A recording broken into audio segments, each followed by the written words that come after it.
Que esse vídeo seja um alerta e te faça entender quem você está servindo.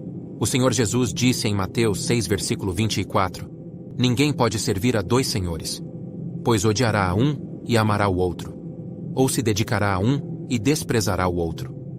Vocês não podem servir a Deus e a Mamon. Podemos observar nessa passagem que Jesus não disse: Não podereis servir a Deus e servir o diabo. Ele não disse: Não podereis servir a Deus e um ídolo qualquer. Mas ele disse: Não podereis servir a Deus e a Mamon. Jesus foi bem específico. Se Deus é o meu Senhor, logo isso significa que eu sou servo, e quem é servo é subserviente. Porém, Jesus nessa passagem deixa claro que há pessoas que servem a Mamon. Logo, se essas pessoas servem a Mamon, ele é senhor delas. Mas o que é Mamon? E por que muitos têm servido a Mamon sem saber? E como Deus preserva os que são dele, a fim de não se perderem por conta de Mamon? É o que veremos hoje nesse vídeo. Mamon é um termo de origem hebraica que significa dinheiro, ou bens materiais. Logo podemos entender o porquê de Jesus ter escolhido esta palavra para colocar como um direto adversário de Deus. Então, na verdade, Jesus disse: Não podeis servir a Deus e ao dinheiro. Hoje o mundo prega a ostentação. Jovens e adultos fazem de tudo para poder ter dinheiro e reconhecimento, pois acreditam que tudo que é bom está ligado única e exclusivamente ao dinheiro. A fé dessas pessoas está no dinheiro e não em Deus. Acreditam que o dinheiro pode proporcionar sua saúde, sua proteção, sua felicidade. Fazem viagens, compram coisas. E por conta do dinheiro vão se distraindo com as coisas e pessoas desse mundo, a ponto de não haver nenhum tipo de comunhão com as coisas de Deus.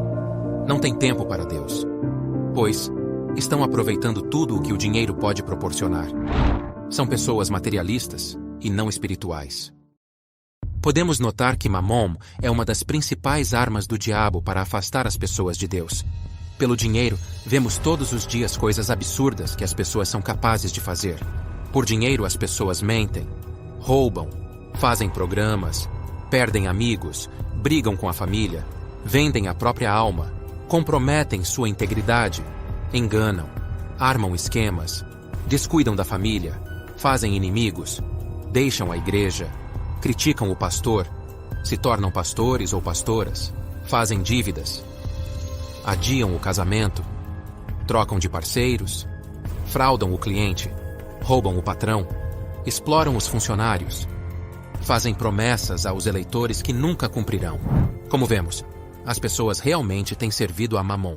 Em 1 Timóteo, capítulo 6, versículo 10 diz: Porque o amor ao dinheiro é a raiz de toda a espécie de males, e nessa cobiça, alguns se desviaram da fé e se traspassaram a si mesmos com muitas dores. Vendo esses versículos e olhando para o mundo em que vivemos, podemos até achar que querer dinheiro é errado. Mas não, meu amigo, minha amiga, longe disso. O problema não é o dinheiro. O problema é quando a pessoa passa a fazer dele o seu Deus. Ser rico não é errado. A Bíblia fala que Abraão era muito rico. Como podemos ver em Gênesis 13, versículo 2. Era Abraão muito rico, possuía gado, prata e ouro. A promessa de Deus a Abraão foi de uma descendência abençoada e próspera. Por causa dessa promessa, nós vemos os descendentes biológicos de Abraão, os judeus, serem detentores das maiores riquezas deste mundo. É muito difícil ver um deles pobre, pois Deus é fiel e cumpre suas promessas. No entanto, para eles uma coisa está faltando: a paz. Isso se dá pela falta da certeza da salvação. Como aquele jovem rico que foi falar com o Senhor Jesus, ele tinha tudo, menos a salvação. Por outro lado, o Senhor Jesus veio anunciar abundância e trazer a salvação para os que o aceitarem. Como podemos ver em João capítulo 10, versículo 10. Eu vim para que tenham vida e a tenham em abundância. Essa vida em abundância que Jesus promete é de ter tudo o que é necessário nesse mundo, incluindo a salvação. Deus ama tanto o rico como o pobre, porém ama aquele que faz dele seu único e verdadeiro Senhor. Há pobres que vão para o inferno. A pobreza não é sinônimo de salvação, nem tampouco a riqueza. O que garante a salvação é a entrega total a Deus. E Deus conhece a cada um de nós, e há situações que Deus não abençoa um servo com prosperidade, porque sabe que se essa pessoa começar a ter dinheiro, irá perder sua salvação.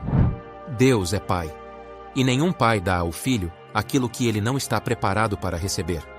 Você daria um carro a uma criança?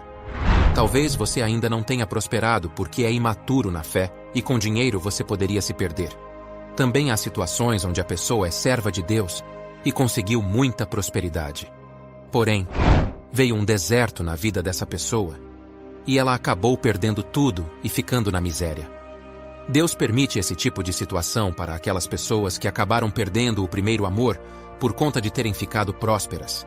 De forma inconsciente, foram focando mais no ganhar dinheiro do que agradar a Deus. Deixaram de ir na igreja porque agora conseguem viajar. Começaram a fazer festas e se misturar com o profano. Então Deus retira essa prosperidade, onde a pessoa volta para o fundo do poço, e dessa forma passa novamente a olhar para cima. E volta a colocar Deus em primeiro lugar, e logo Deus restitui tudo em dobro. Você tem que entender que se você fazer do dinheiro o seu Deus, o dinheiro vai roubar de você a sua fé. Vai esfriar o seu relacionamento com Deus. Mas se você colocar a Deus em primeiro lugar na sua vida, Ele vai fazer Mamon ser o teu servo. Há ainda aquelas pessoas que vivem com uma vida limitada, porque não têm fé de prosperar. E é impossível Deus fazer alguma coisa na vida desse tipo de pessoa. Pois, ao invés da fé, a pessoa tem o medo, tem dúvida. Então tem medo de pedir um aumento, tem medo de abrir um próprio negócio usando os dons que Deus deu. Tem medo de sair do trabalho que não é reconhecido, pois acham que se sair vai passar fome. Enfim, essas pessoas não creem no poder de Deus e o poder de Deus fica limitado. Como podemos ver em Mateus 13, versículo 58. E Jesus não realizou ali muitos milagres por causa da falta de fé daquelas pessoas. Mas independente se você quer ser rico ou não, uma coisa é certa, você tem que focar em receber o Espírito Santo. Pois se você for pobre e não tiver o Espírito de Deus, você estará condenado. E se você for rico e não tiver o Espírito de Deus, também estará. Como podemos ver em Romanos capítulo 8, versículo 9. Vós, porém, não estáis na carne, mas no Espírito, se é que o Espírito de Deus habita em vós. Mas se alguém não tem o Espírito de Cristo, esse tal não é dele. Ou seja, aqueles que são nascidos do Espírito Santo são espirituais, e aqueles que são nascidos da carne são carnais. Então, se você tem o Espírito de Deus, você sempre estará reto com Deus independente da sua condição financeira. Mas eu te garanto, servindo a Deus é impossível você viver uma vida infeliz. Pois Deus te sustentará em tudo o que você precisar enquanto não for para os braços de Abraão. Mas buscai primeiro o reino de Deus e a sua justiça, e todas estas coisas vos serão acrescentadas.